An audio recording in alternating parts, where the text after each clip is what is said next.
Okay, and you already share one advice for people that are willing to create a new business model, to innovate with the business model. So it's trying to bring in people with different background, multidisciplinary team. But for people that would like to create a new business model, what would be your advice? What would be the starting point, and how should they use your canvas? I think one of the main points that I take away from the whole design field, product designers, architects, car designers, is, you know, in design school, you're trained not to fall in love with your first idea because it's not the best, right? You need to create several alternatives rapidly. Don't take too much time, but rough alternatives just to think through different options. Now, in business, we're not trained to do that. And actually, if you look how people select business models, well, it's an afternoon meeting. Hey, let's go for it. We spend much more time on product research and development. We put a lot of money in there. How much time do we spend on business model development? Very little. So my biggest advice would be that people take some time to create alternative business models for exactly the same product or the same technology, the same starting point.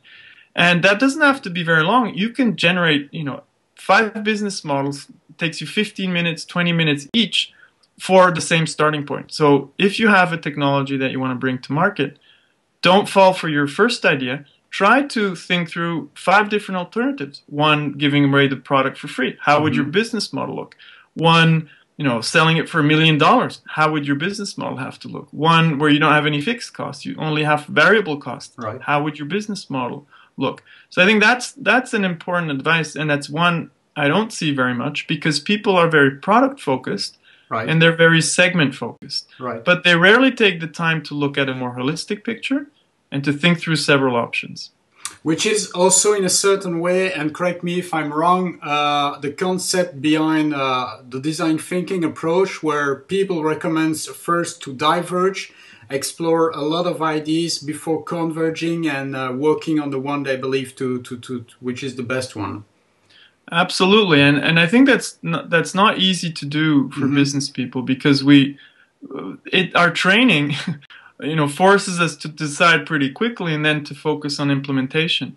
But I think in the world that we're living in today, with a lot of uncertainties and a lot of unknowns, we need to take some time to think through business models, to develop business models, just like we spend time and money to develop products. Nobody would, say, okay, we're in an afternoon session, we're going to figure out a new product, we're going to build it, and we're going to launch it. Nobody does that, right? Right. So we accept that we spend a lot of money on R&D for products, but we don't accept that we spend time and money for business models.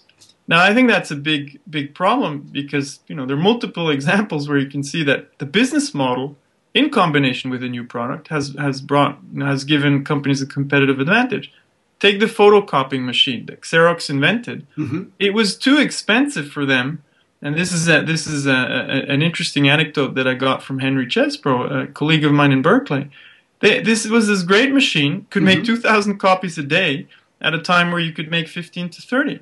Problem was it was too expensive, so they couldn't sell it in the traditional way, was selling the product. But they came up with a new business model, which was leasing the machines and earning money on the photocopies, and that gave them 40% growth rates per year. Take Google, they have a free product, but nevertheless, they're one of the most powerful companies in the world today because it's the search engine, that innovation, together with the business model innovation, which was auctioning off search terms, that brought them to the position they're in now. Take Apple with the iPhone. The product is iconic and it's special and it was new, but it's together with the business model that they keep a lead over companies like Microsoft and Nokia. If they didn't have the ecosystem, they wouldn't have this strong competitive advantage because it's much easier to copy a product.